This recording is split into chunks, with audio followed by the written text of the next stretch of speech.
Ok, ça filme. Nous sommes le 1361e jour de thèse.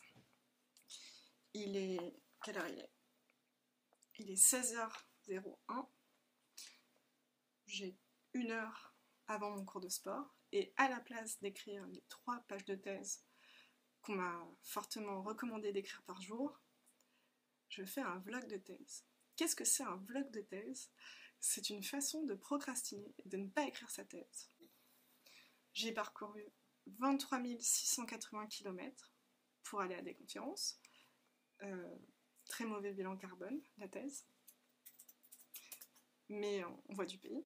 J'en ai donné 12 en 4 ans. Qu'est-ce que j'ai fait d'autre? J'ai écrit environ 70 pages de thèse. Vous le voyez là, le flip? Ok. Donc là, on est quel jour? On est le 2 juin. Et je ne sais toujours pas, évidemment, enfin, pas pourquoi je dis évidemment, je ne sais toujours pas ce que je fais l'année prochaine. J'ai postulé à une vingtaine de postes d'ATER, qui sont les postes que les doctorants ou les docteurs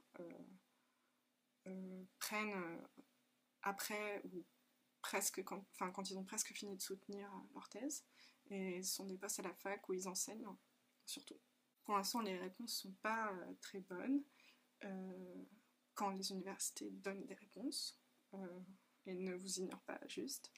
Du coup, ben voilà, je ne sais pas ce que je fais l'année prochaine. Mon contrat actuel se finit le 30 juin. Bon.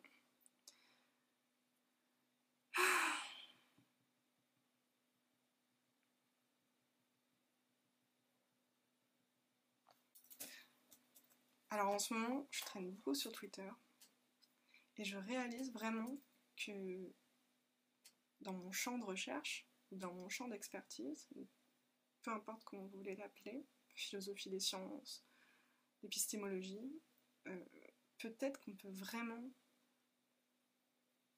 avoir pas forcément un impact, mais on peut vraiment avoir un propos, tenir un propos important dans les réseaux, enfin dans les médias, dans les réseaux sociaux. Et je pense que les doctorants, les chercheurs en philosophie des sciences ont énormément de choses à apporter à tout ça.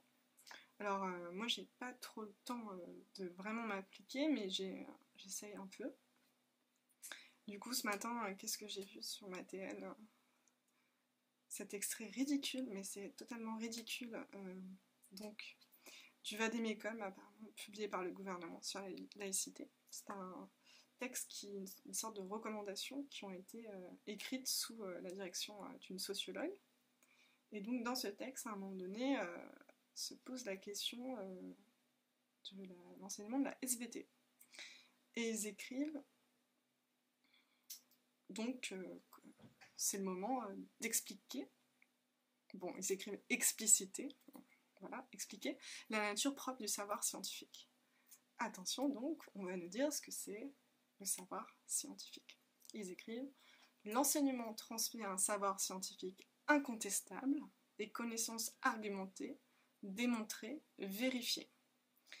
Les croyances, elles, font l'objet d'un sentiment de vérité, mais ne sont pas démontrables. » Donc là, tous les gens qui ont fait un cours de philosophie des sciences sont en PLS. Je sais même pas comment vous dire.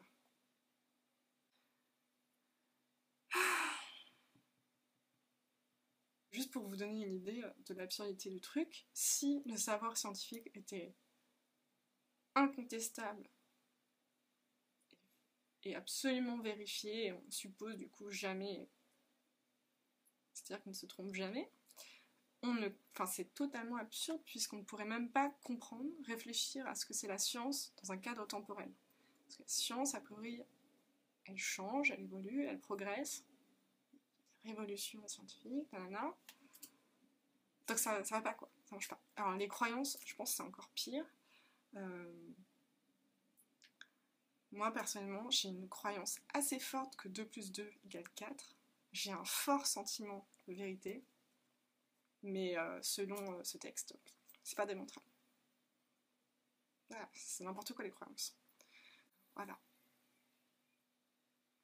Ah oui, j'ai pas parlé de ma thèse, mais ça c'est typique. Je veux dire, à part les doctorants qui font des vlogs de thèse, quel doctorant parle de sa thèse de façon volontaire, c'est-à-dire qui n'est pas torturé par des gens et là après il explique ce qu'il fait. Vous faites pas d'impair. Jamais demander à un doctorant sur quoi il travaille, comment ça avance, qu'est-ce qu'il va faire ensuite, à quoi ça sert. Enfin, vous pouvez demander si vous n'aimez pas la personne en question et que vous voulez lui faire du mal. Ça, vous pouvez le faire. Comme Monsieur Phi qui me dit que je ne devrais pas faire cette vidéo parce que j'ai ma thèse à écrire. Ça, c'est la définition philosophique et conceptuelle de la cruauté. Ne cherchez pas plus loin, c'est ça. Sur ce, je vais éteindre la vidéo, prendre un café et contempler le vide de l'existence.